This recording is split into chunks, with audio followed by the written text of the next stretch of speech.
Welcome everybody to our 27th edition of Wandersalon, and a special warm welcome to Deborah Ligorio, Vlado Velkow and Michel de Broin, who are with me in this talk today. Let me share my screen. I want to show you one image of my most favorite work by Lawrence Weiner, which inspired us for the title of this Wandersalon. Auf Sand gebaut, built on sand. And while I'm talking, you can kind of reflect on this poetic words by Lawrence Weiner. This one, Art in Public Space, is located in Bremen, outside the GAK, Gesellschaft für aktuelle Kunst in Bremen. A Wandersalon is a serial of events I kind of established when I started as artistic director for Urbane Künste Ruhr in 2018, and we are traveling through the regions, always hosted by different locations, by different associations. There is a range from a soccer club house up to, for example, the waiting area of Dortmund Airport. We are often guests in other institutions. For example, the last Wandersalon was in cooperation with the Naturmuseum in Dortmund. Wandersalon is the discourse platform of Urbane Künste Ruhr, so we have a lot of artist talks, we have discussion panels, but we also sometimes have music events or poetry or literature. So it's all kind of alongside the theme we are working on in the next exhibition called Ruhr Ding. The previous edition was Ruhr Ding Territorien, Ruhr Ding Territories in 2019. Now we are running up to Ruhr Ding Klima, Climate in 2021. But obviously today we have to make a Wandersalon on air. We had some experiments with digital formats. We did some live chats, we did some live recording without audience. Today we have a pre-recorded Zoom out of technical reasons, but I hope, since we all have to say a lot, and Michel and Deborah are going to show us their artworks and give us some insights, and Vlado is going to talk about his thoughts as a curator, co-curator for part of the exhibition Ruhr Ding Klima at a lake in Haltern am See called Silbersee II. So we will have a lot of input today, and so I hope we have a lively discussion, which is a lot of fun to follow. The Ruhr Ding Klima, just to kind of complete this, is an exhibition format I invented especially for the Ruhr area. The idea is to connect various cities and sites and to have a thematic frame, which is not illustrated, but which gives like some outline for new commissions, site-specific, and we invite around about 20 artists to come as a kind of long process to set up the exhibition. But I'm very sure that these kind of art in public space projects or art in urban space projects are very necessary on one hand to share the love and the appropriation of contemporary art, and contemporary art itself has the possibility to touch so many issues in contemporary society, socially and political, to be socially and politically engaged, also for the audience to participate somehow in one way or another. And so it's a big challenge, but also some kind of, in my opinion, very necessary and important work, art in public space, and yeah, to have a huge show somehow, also with a big communication around it, to invite a wide audience, like people from all walks of life, to join this and to appreciate art as a room to kind of create social spaces, but also to create a space of reflection. When I started to think about the climate exhibition, I thought, how can I kind of avoid to only repeat what's already there in science and journalism and politics around the climate discourse. Also, how could the situation for the artists be more open, working between social climate and global warming?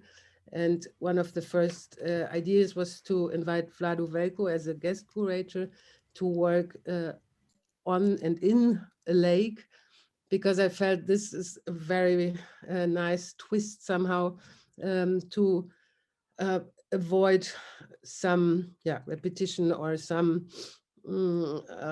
aspects which wouldn't use all the range of artistic means we can have by talking about climate.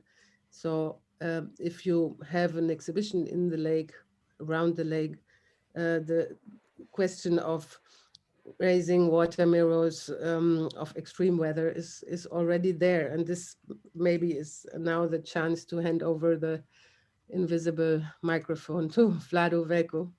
And I stop sharing my screen. Vlado? Thank you very much for the introduction, Britta. My name is Vlado Velkov, and I'm working on the water project Silbersee. I would like to start this talk also by sharing my screen with you with an artwork by the Polish artist Tadeusz Kantor from 1967. Just a second. As we know, there have been many artists before us who have been dealing with water. We know it also partly from art history, where we can find a river or a lake in every second landscape in a museum. So it is really rare that there have not been that many contemporary artists who are engaging and researching in the field of water. Especially in the context of climate change, I must personally say that my strongest, most intense personal experience of climate shift was exactly during the first water exhibition that Britta just mentioned, Möhnesee 2017, in cooperation with Künstler and Arnsberg. The name of the exhibition was Odyssey, and it was indeed a pure Odyssey. The exhibition took place in water, and all works were in the lake so that people could swim from artwork to artwork. The show was running for 10 days, but it was raining for 7 days, and this at the end of July, that is possibly best time for an exhibition in water, for swimming in Germany. And it was the most terrible weather. You could just feel that something is happening, that something has gone wrong, and that you cannot really do much about it. You could feel the power of nature and climate change. And also in the exhibition itself, the water level of the lake rose with 2 meters up just in this short time of the exhibition. We lost a few of the artworks in the water. So we will continue this research on the topic of climate change in the context of Silbersee. And I will share now another image, which is from the new lake, Silbersee. Just a second. This is our exhibition space, and we need at least some time in order to imagine it in the beginning as an exhibition space. We are all professionals, and we have been working in all kinds of museums, galleries, and off spaces. We have also profound experiences in public spaces, but this here is really an extremely different situation that is quite impossible to control. Foremost, a lake is quite the opposite of a white cube, where art is safely isolated from the outer world. It is all in here. Basically, the lake is like a mirror. It reflects the environment. You have the sky and the clouds in the water. You have the many people around. You have fishes, birds, also aggressive ducks sometimes. Of course, you have also wind and waves. You have rainfalls, and Möhnesee, we even had tornadoes. So the weather is indeed the major actor. It was unbelievable all that we experienced during that exhibition. It is difficult also to imagine how it would be at Silbersee, as we cannot oversee either the weather nor the development of the pandemics. We're trying to plan it as an exhibition space. We're trying to go in detail, but there will certainly be also unexpected situations, inevitably, through weather conditions or other issues that cannot be planned. So working there is also not only an experiment, but also a risk. It's a risk for us, it's a risk for the artists, because they cannot use their usual methods and techniques of production. They have completely to overthink the situation, to research a lot and develop new works that they can show out there without the safety of walls and ceiling, or even without a safe ground, as the water is constantly moving. So it is a challenge for them. It's also a challenge for the public, as the public is not a passive viewer. They're also active participant and a central part of the exhibition. Water is fascinating. People love it, and this creates certainly a popular format for our exhibition, which is we see as an inclusive exhibition, not an exclusive one. And we would like to offer an experience, a very personal experience, not only of art, but also of nature, in a way, combining both. And visitors are invited to swim from artwork to artwork, but certainly also to walk between them when possible, because now the exhibition will not be only at the water, but also at the shore. And this is also the topic of the conversation today, because Silbersee has indeed a fabulous beach and a unique history and landscape. And it is an artificial lake and a post-industrial site that has appeared out of sand extraction, sand that has been exported worldwide, even to China. Out of this sand they have been producing plastics, so kind of building materials. They have been producing glass and even cosmetics and toothpaste. So it is indeed a treasure, and there are several Silbersee lakes, so it is actually a huge treasure. Two of the lakes are not active anymore for the beggar works. Currently sand is extracted only at Silbersee I, but there is still an impressive man-made infrastructure at the lakes. The new sand is being flashed away from Silbersee I to the factory through huge pipes and water pressure, but the factory needs just the sand, and the water has to go back to the lake, because otherwise in a short time there will be no water in the lakes, of course. So it goes from the factory back to Silbersee III. From Silbersee III it goes with pipes and pumps to Silbersee II, the one where we do the exhibition, and from Silbersee II it goes back to Silbersee I, again the starting point, and the water is, as we see, basically in a constant circulation between the lakes. So there is indeed an impressive human structure created there that we don't see, because most of the people who go to the lake, they completely switch off. They go there to relax a bit, just to lie in the sun or go into the water. They don't really see the industrial context, or just ignore it. And we've been discussing this perception for some time and find it important to address the complex situation with a sunny beach, local people, thousands of guests in a sunny day, past and present industrial use, but also the history of the lake as a prisoner of war camp that is currently operating as a leisure paradise for the working class. So we did an effort to come closer to these multiple layers at Silbersee, and to this magic, modest materials, sand, that has changed the area so much, and certainly to see how we can work there with the sand, how we can turn the attention to the transition of nature and ecology, basically, that has been completely damaged and demolished, as the original ecosystem of Silbersee does not exist for dozens of years now. But nobody thinks about it. Everybody's happy with the lake, with the new paradise, and is ignoring the irreversible change of nature. The lake seems to justify the industrial intervention and makes everybody celebrate it. It's really quite unbelievable.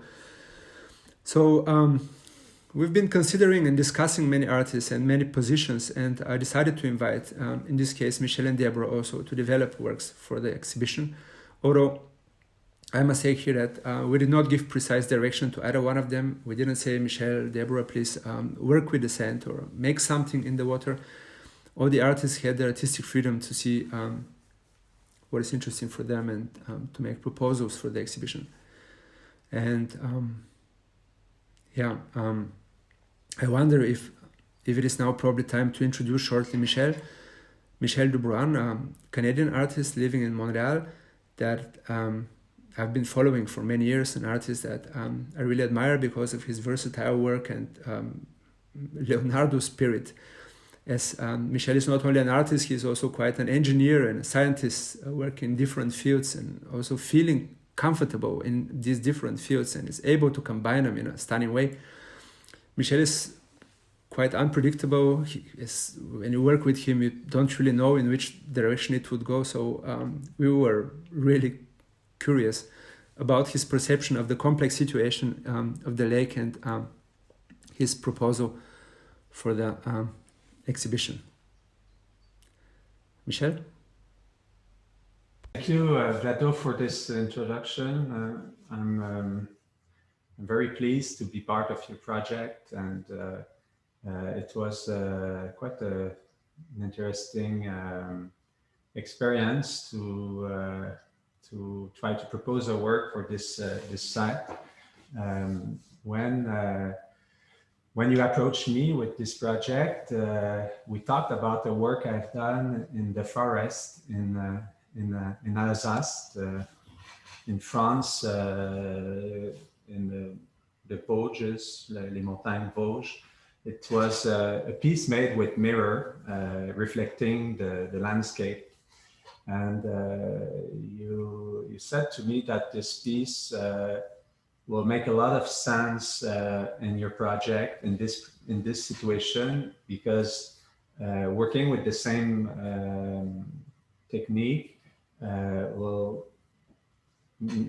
be very different there, because the site is very different, but also because between working in a forest with mirror and working in a lake with mirror, it's indeed very different. The lake that is also translated into the silver lake, so it brings this idea of reflection. So I started to work on this idea, and I looked at how to ground this project in the site. And let me share my screen now.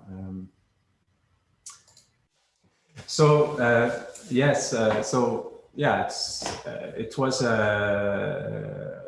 so what I proposed then was to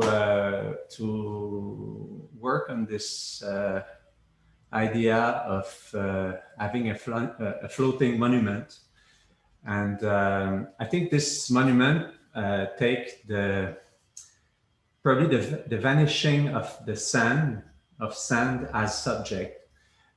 It's quite amazing when you think of that lake, this huge pond, or this huge negative space that contained this lake was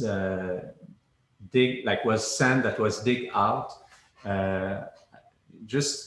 I'm imagining when people are swimming there, if they know that this lake is it's between 40 meter and 100 meter deep, but all this sand was extracted from the site, and it's quite fascinating. So there's something here about I was interested in this vanishing of sand, this idea of something that is disappearing. And built on sand, like you mentioned, Britta, but here it's rather floating on a negative space left by many years of mining. This single grain was I made this monument for this single grain that was once extracted from this site before it became the building block of some human creation. Was this grain combined with other into transparent glass? Was it used to create a telescope lens or a microscope lens? This grain of sand could have been transformed into many different industrial products. Like Vlado mentioned earlier, it could have been toothpaste, solar panels, silicone chips, cosmetics. There's a great chance that it is now part of the building since sand is the primary material used in construction. It's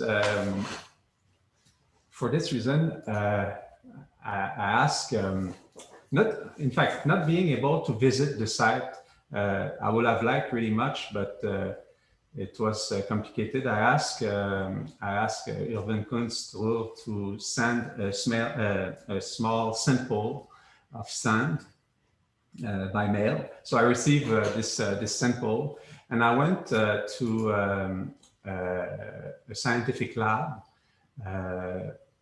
I was curious to look inside a handful of sand and find something that was invisible to the eyes. So I look at the quartz particle using a microscope. This is what sand looks like when it's enlarged 100, this is 1,000 times. So you can see how time disintegrates rocks, it's grinding them into grain. And the sand is really the result of travels, accumulation, like circulation, and then it accumulates in rivers, and it accumulates in banks, and then this little sample travel and came to me in Montreal. So it embodies this tension between circulation and accumulation. It is formed, like the sand is formed through wear and fragmentation of matter before it accumulates over time in banks. Enlarged here 1,000 times, the glass, like the quartz fragment, look really much like ice cube. So I translate this geometry into a solid made of many mirror planes welded together to form a monolith designed to float on the Silbersee. The sculpture is fabricated of thin polished stainless steel sheet welded together, and an underwater keel is giving the necessary stability for floating. So it was quite an engineer project to have this thing floating and stable in the situation. So like the piece will be floating like an ice cube. In this way, I can say that the sculpture addressed the relationship between the new leisure-oriented usage of the site and what was previously there, the sand. It makes visible the microscopic shape of one grain of sand by enlarging its complex geometry many times. The silver mirror reflects the many dimensions of the surrounding environment, conspicuous and furtive. The sculpture is simultaneously visible and invisible. It disappears and reappears, blinking above the surface of the silver lake. This panoramic view is from the top floor of the tallest skyscraper of Toronto. It is a bank that is installed there that have a project space, and they commissioned me to propose an artwork. So I proposed them a castle made of sand, which is quite connected to this project. As you can see here, you have Lake Ontario, that is also a beautiful lake with a beach. near Toronto, that you could see also from the windows of this project space. So like we said, sand is formed through the wear and fragmentation of matter and accumulates over time in banks. Circulation, accumulation are also the main function of the banking system. Invented to produce a work for this project space, I create this work and I install it at the top floor of this skyscraper. Oops. So you can see here where this installation was. So building castle in the sky is a metaphor for fantasizing about hopeless project. It is a work that contains its own peril because a single grain of sand in the gears can jam the machine.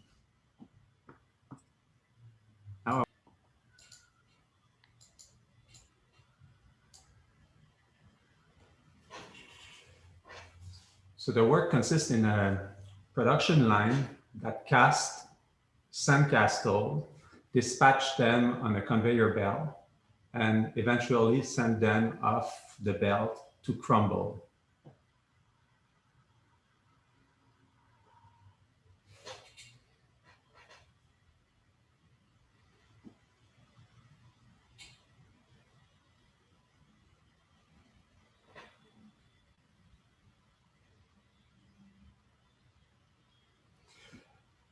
The sand is then recycled and a new castle is created.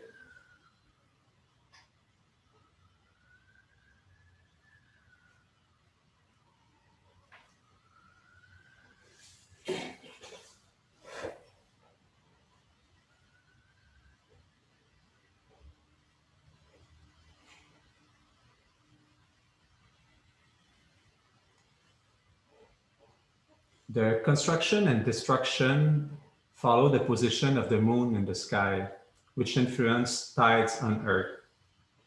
This astronomical phenomena trigger the rise and the fall of the castle. It is connected to the data and it knows where the moon is in the sky. So when there's a tide directed by the position of the moon, the castle is destroyed and replaced by the machine. So twice a day, because there's 2 tides a day, but it's not exact. It's not like the time, you know? It's about 12 hours, 53 minutes. There's a tide and the castle is destroyed and replaced. So the machine has its own time in relation to this office space where people have are ruled by the common time, like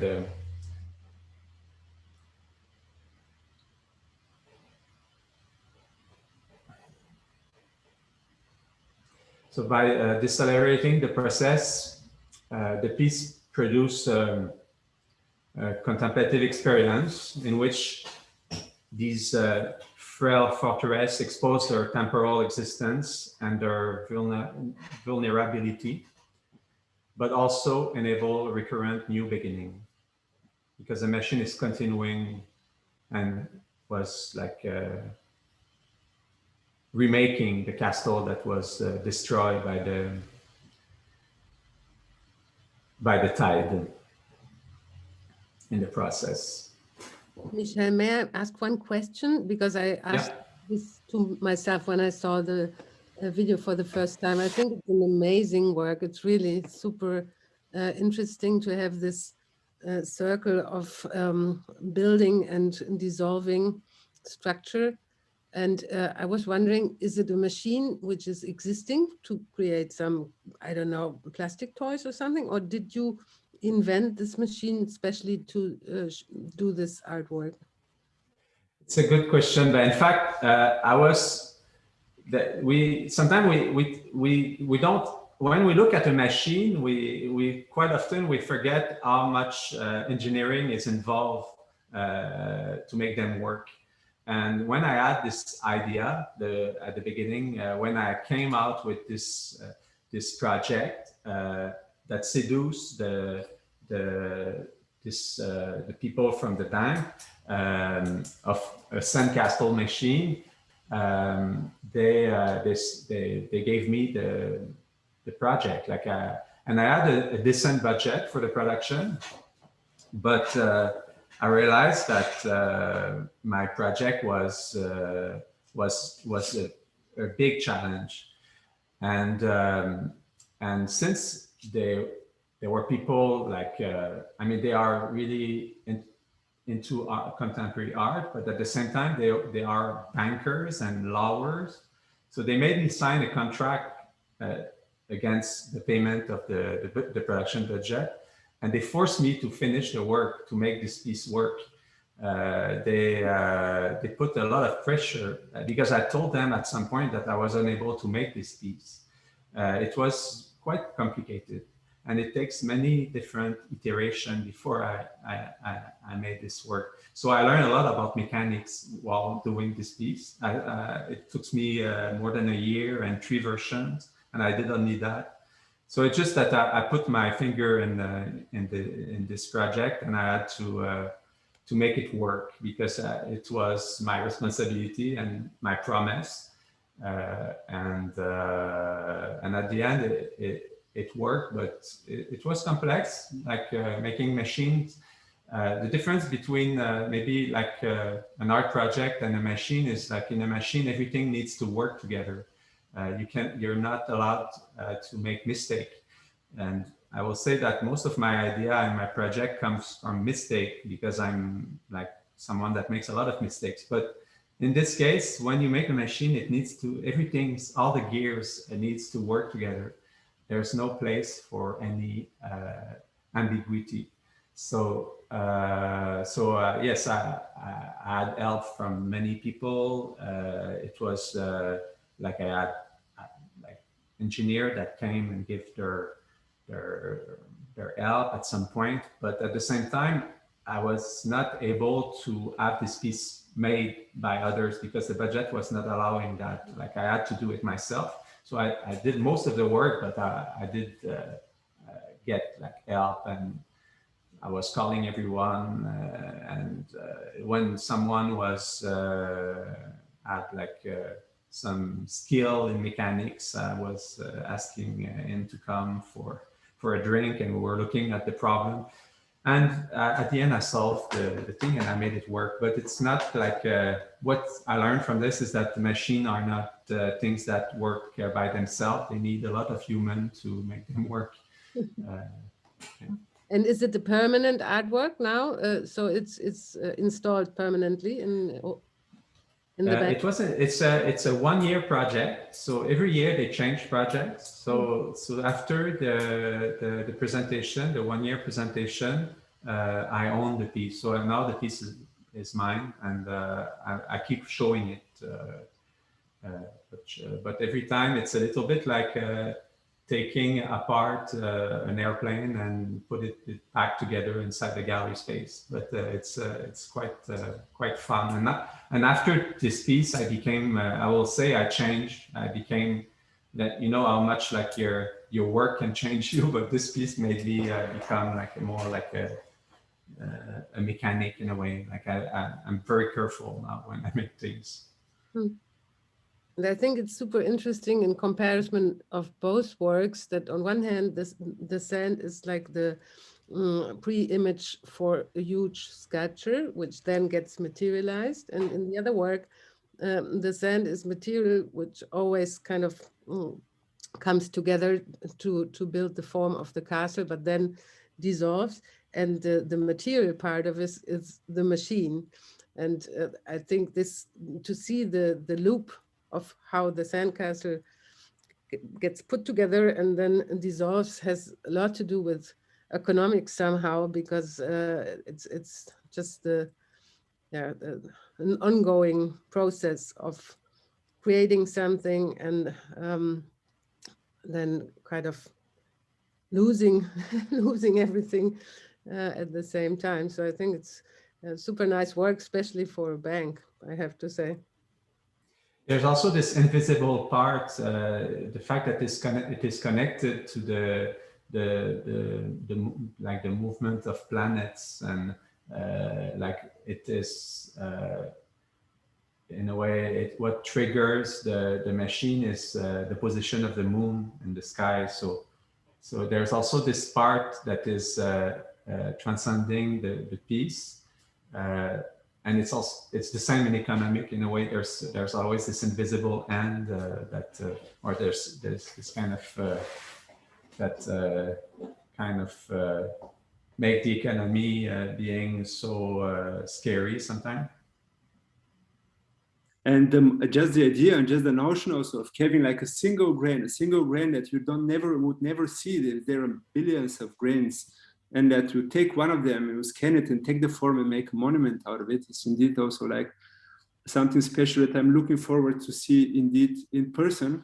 As I'm also, thank you very much, Michel, looking forward also indeed to see in person the project of Deborah, as I'm heading in 3 days to Silbersee, and you see this was the first work that was just installed there, and to mentioned how it came to this to her project. Probably Deborah will show us a short film and will say something about it. I just would like to introduce her shortly.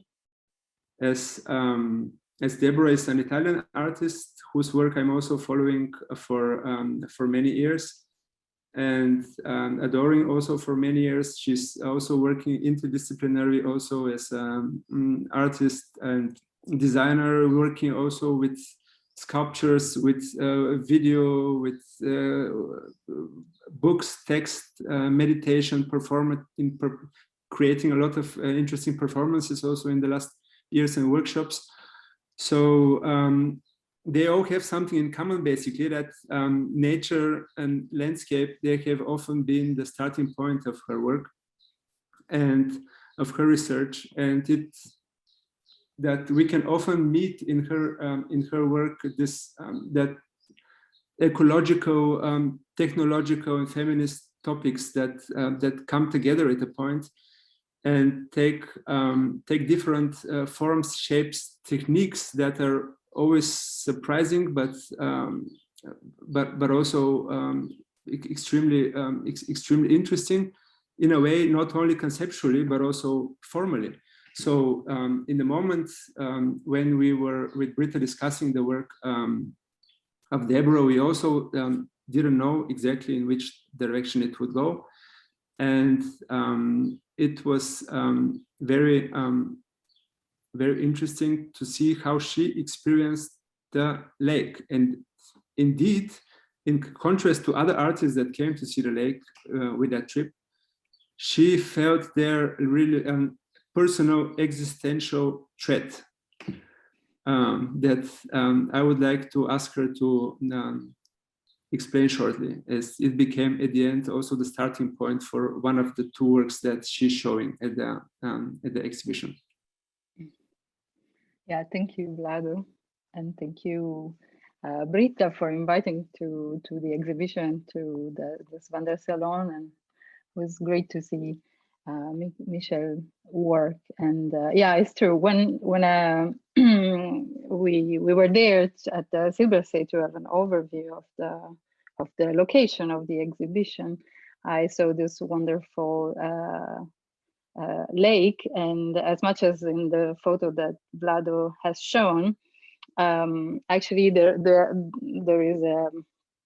are trees all around, but actually there is a huge amount of sand, and the sun can be really strong. And so basically I felt, I'm looking around, I felt, the sun is so strong. There is a need of protection. I need a survival kit.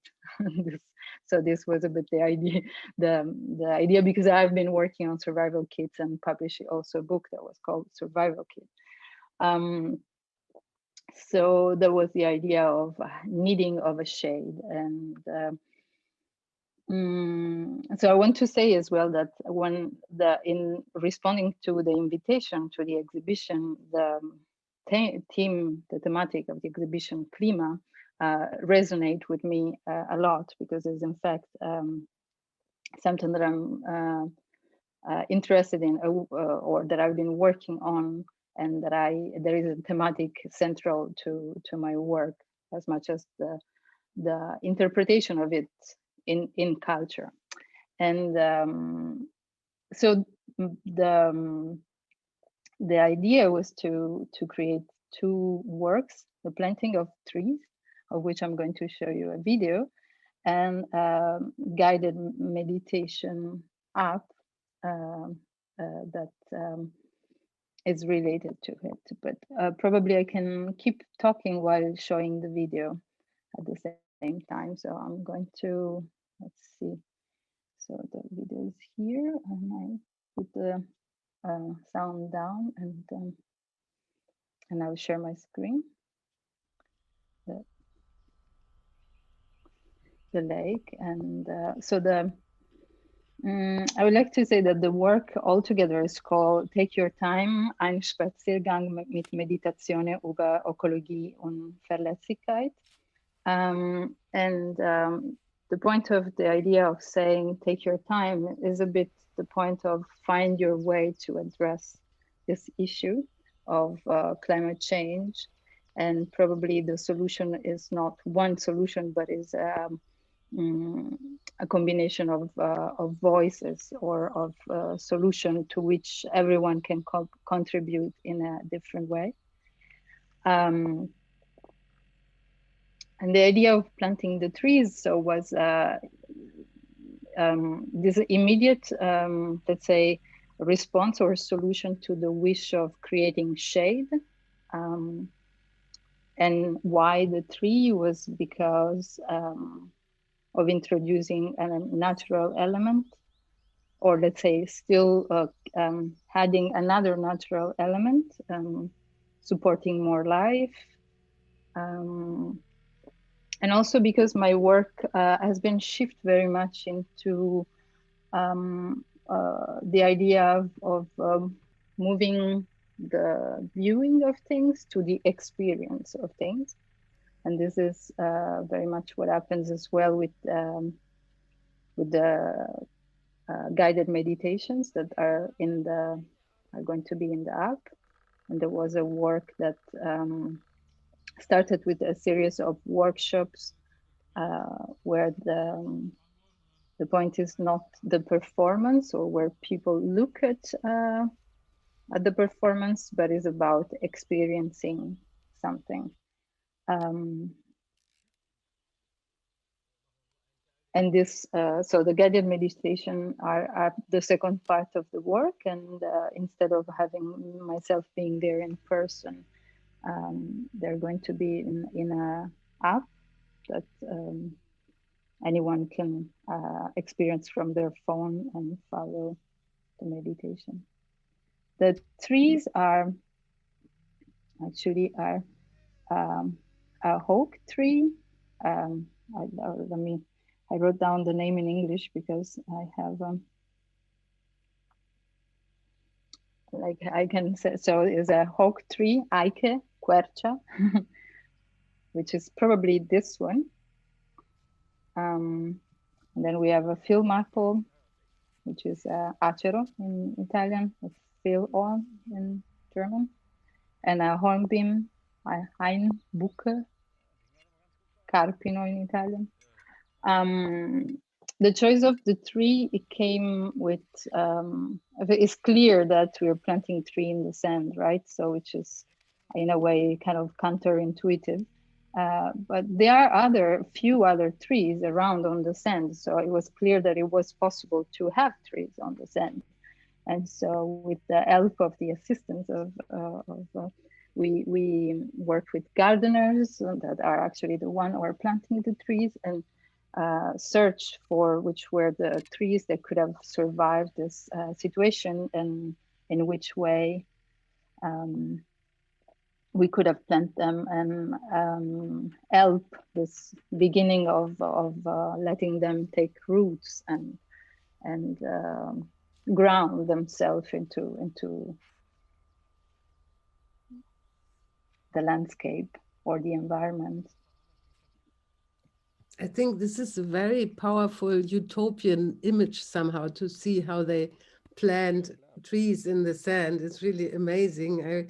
I also love this film because it's somehow very nice to see all this work which is done to make these trees happen on the sand side on the beach, and they will stay. This is one of our very few works which will stay, and so yeah, they have a history. They kind of you brought them there as an artist, and the idea is, of course, to give some sustainable shadow to all the generations coming to the beach later.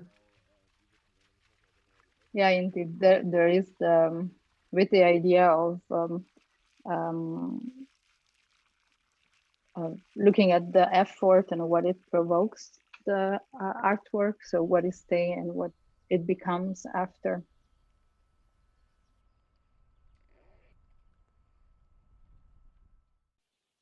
But sorry for interrupting you. I just wanted to share my fascination about this. But I think you just started to talk about the app, and maybe you can explain a bit more how this is going to work. Yeah, the app is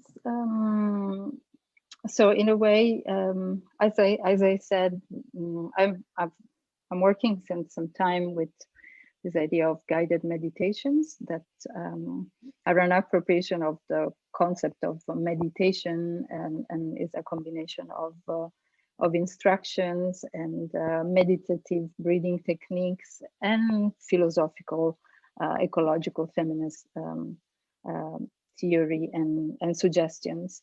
And I have done it mostly in person as a in the exhibition space. So it was very nice. It was a very nice challenge to arrive at the Silbersee and imagine, oh, this is the I can't be there or the whole time giving guided meditations. So because I'm as well working in the field of design and development, I thought, okay, it's a nice idea to develop an app on which the visitors of the Silbersee will be able to choose their meditation and follow meditation around the lake. And this was the main idea behind. And we tried out to walk with this app when it was in the development in November or something. Mm-hmm. And I remember that was quite fascinating, that it's not a guided meditation in the meaning that it has a beginning and has an end. So you start and then you get guided somehow through the next 3/4 of an hour, but you can mix the meditation. I think this is very special. So in the end, it's not guided. It's only guided by the user. Yeah, there was the idea of trying to address the idea of different wish and needs, and have something customized where people that have different wishes can choose a different meditation. Let's say the initial idea was like, do I want to walk a lot, or can I stay under the shade? Actually, I have to say that it changed a lot since the first ideas. So we're going to see what we have by the end, but it's very, very nice and interesting that it's like that. And I wanted to just mention something that so somehow the relation between also the trees and the app. That historically, of course, one can refer to Boyce and 700 Hawk that he planted starting in Documenta 7, or other projects. There are like of less known artists. Comes to my mind this project from the Italian couple Borelli Sacco. Piantiamo gli alberi in Napoli, and they're planting trees in the metropolitan city, and so in the city itself. To Ecosia, which is the search engine based in Berlin, of which, like, by searching one plants tree, and which is this collective effort. And actually, a friend, Norman Königer, that works at Ecosia, who also consulted consulted me for the work of the development of our app. I just spoke with him before this conversation, asking, is there something that people should know about Ecosia? And he was saying, actually, we really plant all those trees, so it is true. And this is a nice thing, and it's actually what is, I think, is important for my gesture with this planting the tree, that the planting of the tree is actually not about doing something original or new or unique, but is precisely the opposite. Is by promoting an attitude and just adding to the collective effort, to the common, to this collective effort to change something with an attitude or with small gestures. This is really it was also very beautiful in the way how you explain it at the moment also. I couldn't have done it better, but I would like also to add that in the process of production was indeed clear from the first day that you would like basically as an artistic contribution probably to create shadow and to create a possibility for the other people who are also sensitive and who also need a shadow in this place to find it, because there you have indeed a 1 kilometer wide desert at the beach. You have only sand. You have to bring your own umbrella, or which is sometimes, I don't know how far it's allowed, because there were not even many umbrellas in the summer. But it is indeed complicated to be shortly to find a shadow there, and that you had, of course, the possibility to create like a installation. When I follow your work, it not only with the survival kits through the shadow, that you also create kind of a survival place rather from the burning sun, but also you have been working a lot with textiles, and you could have also done or proposed like a bigger architectural installation or sculpture that with textiles kind of manages to create a special, beautiful, colorful installation, giving shadow to the people out there, but that you didn't take this option and decided very modestly on the other side, and extremely clever to go and to use your budget instead of creating, let's say, a cool installation for 2 months, rather to make something sustainable constantly there. That would be, in this case, as Britta already mentioned, a permanent work that you stay there and you save in the heaty days the lives of generations, basically. I find also very beautiful the notion that the notion of the 3 different trees, which is also your idea, that why not the same, where you mentioned once that it's important in terms of diversity to have these different trees, but also you have this magical triangle almost there that appears. So I'm looking forward indeed to see it in person, as well as to experience the course of the sun, because with the course of the day, the sun is of course moving, and then the shadow is also moving, so that the people who at one point came in the morning can have their tower at one point, then go to the water and then come back from the water, and maybe that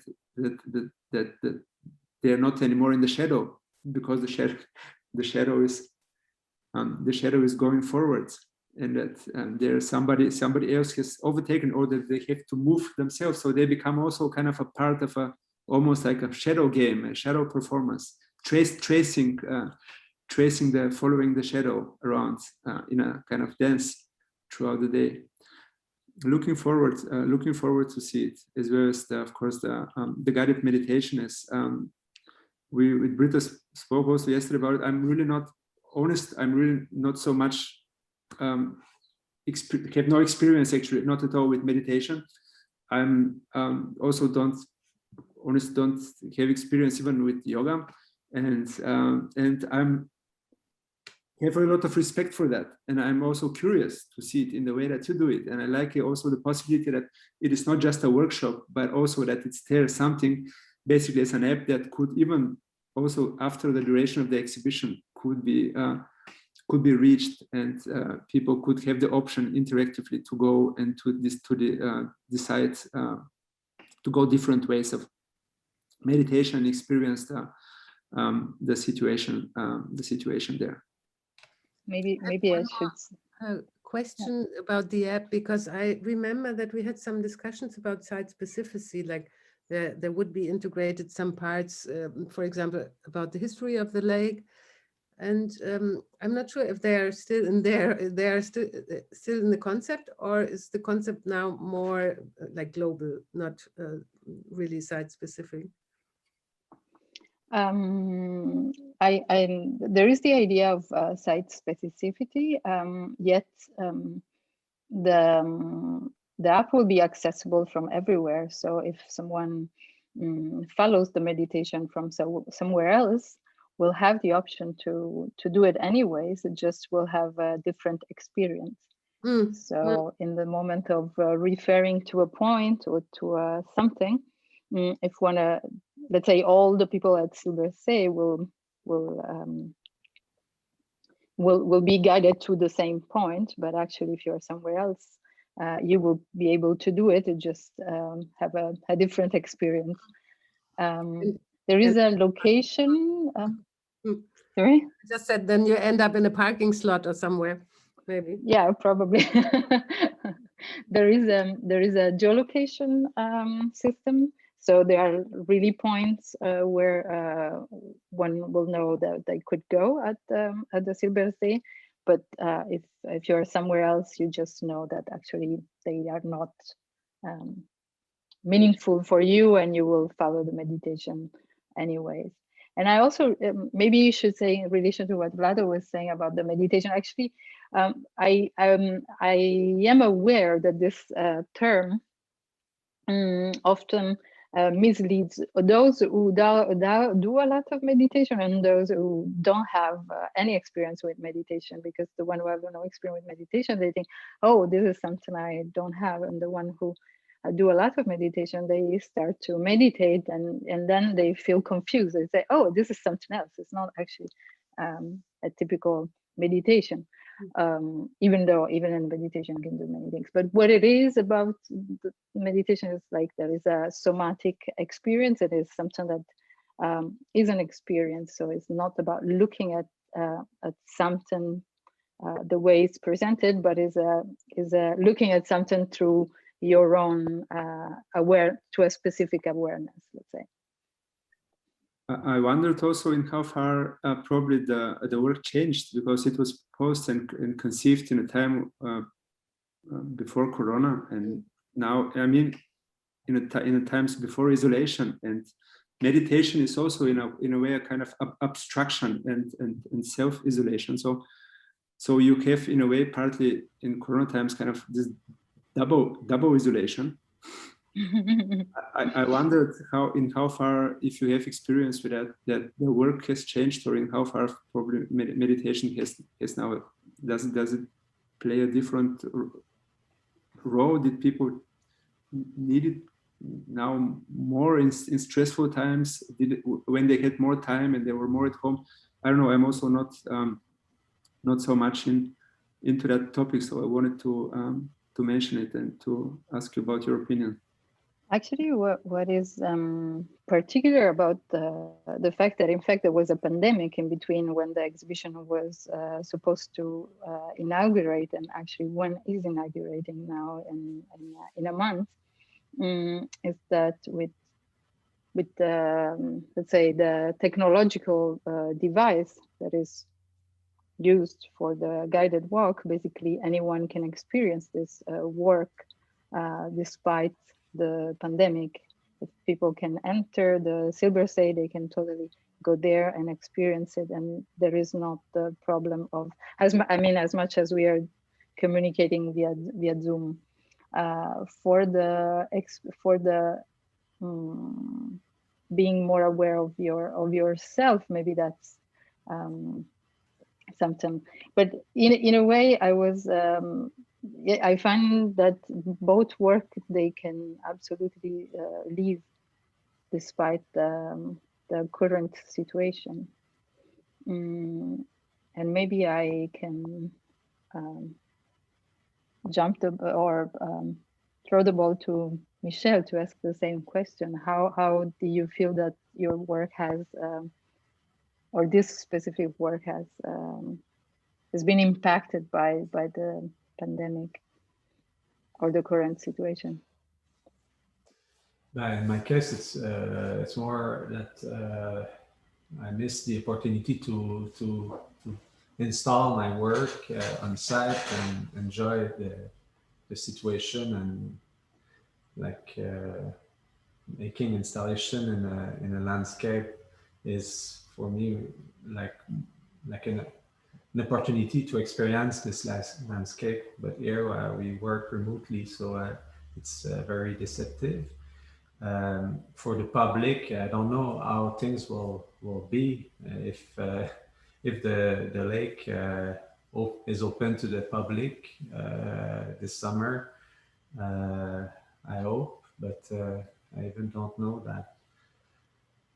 So I feel totally disconnected because of the current situation. And so it's a bit sad, I will say. But I don't know what to say. Like since I'm so far also from this situation, and dealing with the logistic of it. Maybe I can add some words about our situation on the planning side. I forgot when I introduced the Ruhr Ding Klima to mention that we had to postpone it from 2020 to 2021.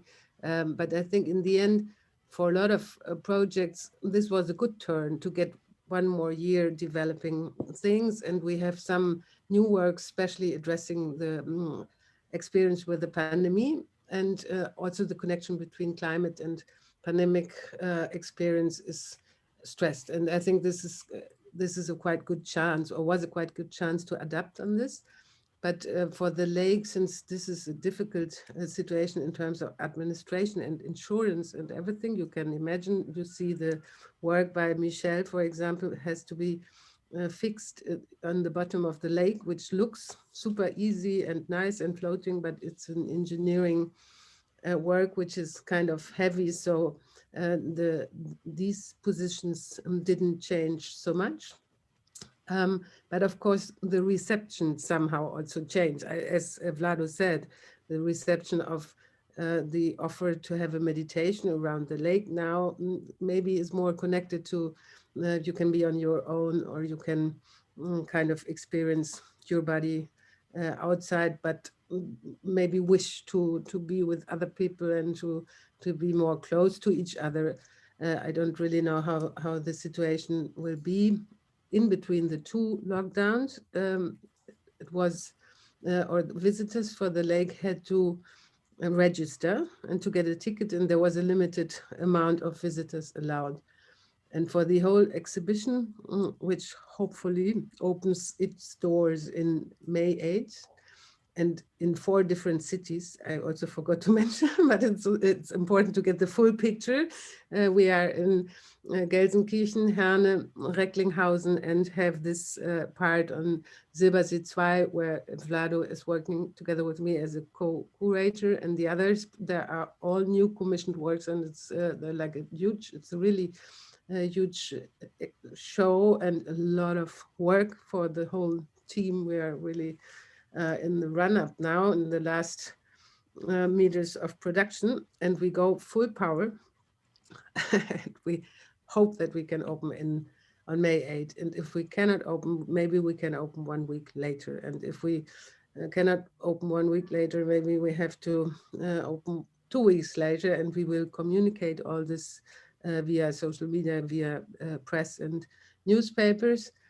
And indeed, the lake was pretty much in question because it's under the law of Corona measurements for leisure time, and this is more strict because it also includes sport events, and when it's really season for swimming, maybe there are really too many people over there. But up to now, the last decision about this will be made in the end of April. And since then, or up to then, we keep on running and hoping. This is our politics, we have no other chance. And I don't want to go too deep into this. I don't know. A friend of mine recently said the pandemic situation is one thing where communication really doesn't change anything. You're always talking about it and communicating. Of course, we need this exchange, but it's really like it's going on for too long, and it won't change the situation so far from the medical side of it. I think maybe because we had this theme of meditation, and we all four kind of agreed on having one more piece by Michel de Broin. In the end, maybe we can watch this together now, because I think the idea of meditation is in there in a very, very different form, but it's a nice connection and a nice move. So yeah. Maybe I can say that in a way, in your work, Deborah, there's this connection with nature and natural element, but also it's totally built. Like we saw the process of building the work, and planting the trees is a bit in a way, I'll say, as natural as this lake is. Like the lake is an artificial lake, and the trees planted on the beach are also artificial because they are made like woman-made, or they are made by you. But it's a very beautiful gesture to plant a tree, and it'd be great if, as human, we could have so little impact on our environment, and just contribute contribute to this biological process, and instead of contributing to entropy and to the destruction, So I'm introducing this work as a final piece, as Britta asked me to show that video, but it's an act of destruction, and it is called Cut into the Dark. It's kind of linked to your work, but as a negative counterpart. As an answer to Michel's point on the artificiality of the lake, and on the artificiality of planting the trees, I think one should also point the attention to how much actually the time of a human-made activity can be traced back to the beginning of agriculture. So the human impact is way larger than what we consider generally.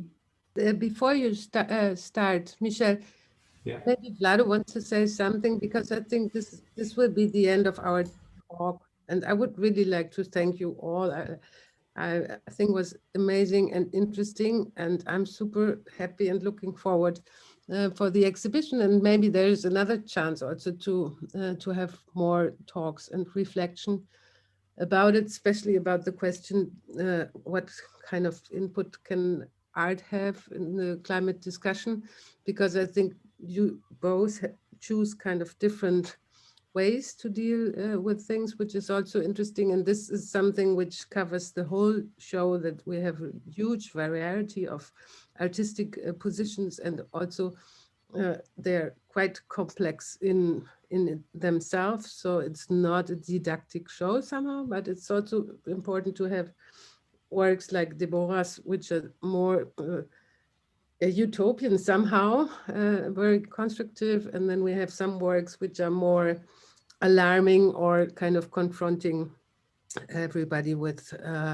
for example, the loss of biodiversity, or the really like themes of climate grief. So we have like the whole range, and there is a lot of interest already, and I'm kind of also really curious how the audience will reflect on this, or if people kind of like the way to deal with social and global climate with artistic means, and or if they kind of miss something. Could also be that people say, but I missed and the hopeful discourse on what we can change now.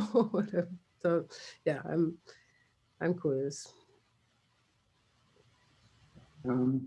Thank you, Britta. I was just also thinking that basically at this moment also Michel managed to open another point of view that is very well ending the conversation, because so far he presented his work, which is his work takes place in the water, but basically it is a sand grain that we found at the beach. So this is the connection basically between the water and the beach. And what happened now is that Michel found also the connection of the trees to the water. As he mentioned that basically the trees are as real and as natural as this lake is. Yeah, this was a really good point, because it's so artificial. Amazing point, actually. Yes. Now I would like to see the film now, and I thank you all, and Michel maybe gives us the title, and then we say in German "Film ab," and it starts. Okay. And let's finish. So thank you, Deborah. Really enjoy seeing your work. Thank you, Britta and Vlado, for organizing this. Yes, I will present to finish this conversation this short film. It's just an extract from this short film. It is called "Cut into the Dark," and we will finish with this.